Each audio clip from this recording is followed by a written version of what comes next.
contact is inevitable. Right there, parked. Thank you, bang. Oh, contact, how's this? Oi. Waters, forward, Reynolds, and a little bit of crossover action. They're going to get sandwiched. Oh my gosh. That's about 230 or 240K.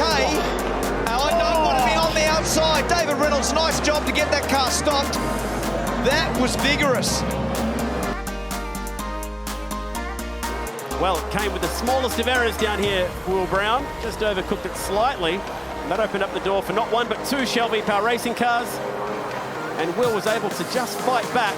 Had to be slightly patient for it. He waited for his moment and he grabbed it. He did. I thought he was in a bit of trouble just here. And I thought he was going to fire down there on the left-hand side, but he did a nice job to stop it, turn it, and then turn it back the inside at the next one. Change the direction, very efficient. Able to accelerate up the inside and across Boundary Street, those two bumps, and he took that track position quite aggressively.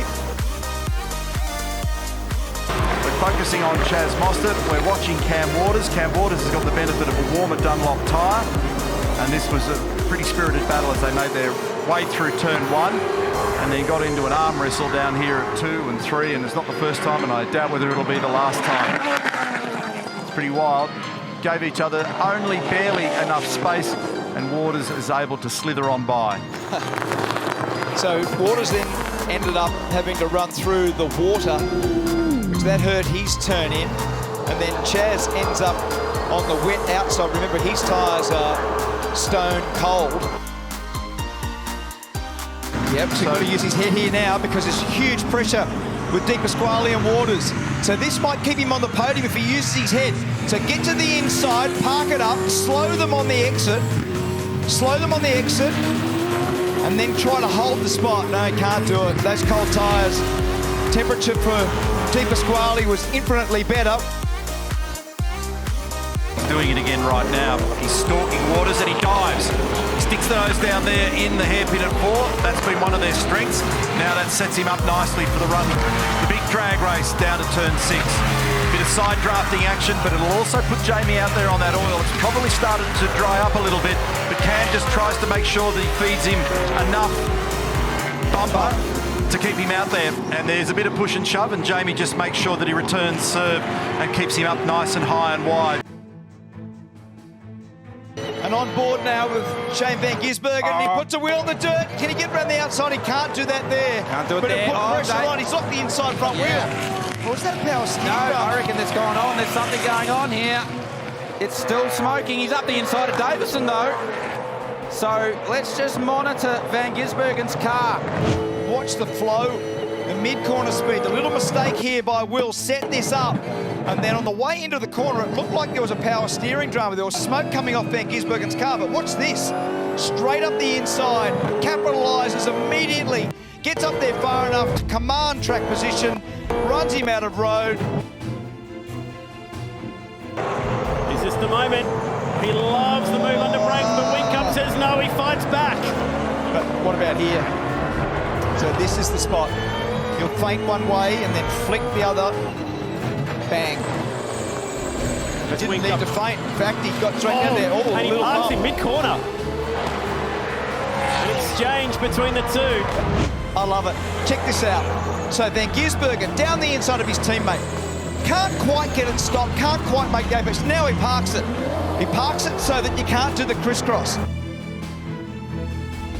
2-for-1 deal there. So Mark Winterbottom right here goes, I've got the job done. And it was actually Cam Waters do a very nice job here. Watch that. That's a great move. Up the inside, nice and clean. Mark Winterbottom, where'd he come from? Watch this. This is a really, really good bit of driving. He's hung off far enough to get the momentum. So he's got momentum. He's got one done already. Car 18's the next one. Flicks left, bang, down to the right. Really nicely done. He turned it in. He just had a little lock wheel. He turned it in, gathered it up, but by the time he did, he was out too wide. And Anton now able to sneak down the inside. Randall now looking down the inside the other way. That's a Shane Van Gisbergen move.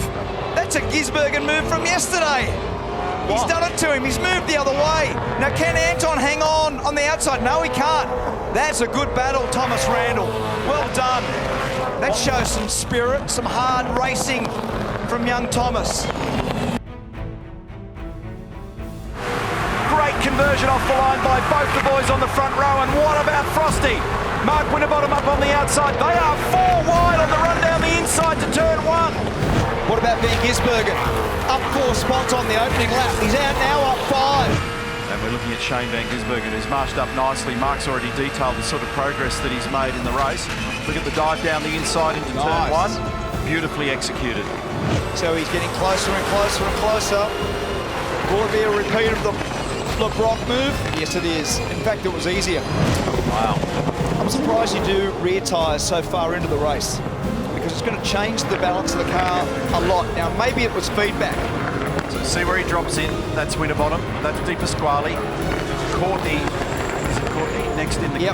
Yep. Waters is down the inside. This is going to be a change for the lead. And Whitcup's got the run on both of them. Pull to the left. So Whitcup's got them all. No, he can't get down there. Nice job, Cam Waters. What a race. Cam Waters goes to the lead, but is it temporary? You've got Whincup up on the outside of Mostert. Here comes Van Gisbergen. He's gone down the inside, and Van Gisbergen's gone to second. That is unbelievable. They are side by side on the run down to 1. Waters is trying to squeeze. There is nothing between the cars. Cam was sliding on the way in there, and here comes Whincup for a bite of this as well. Look at the grin on their faces standing in the garage. They're watching in both those garages at the moment. They dare not breathe. But Shane Van Gisbergen's got the lead of the motor race with 1 lap remaining at Sandown. And he has done the most amazing job I've ever seen from Van Gisbergen today. Unbelievable drive. Shane Van Gisbergen is the winner at Sandown after 36 crazy laps. With a broken left collarbone, maximum points, picking up where he left off at Mount Panorama to make it victory number 43 in his career.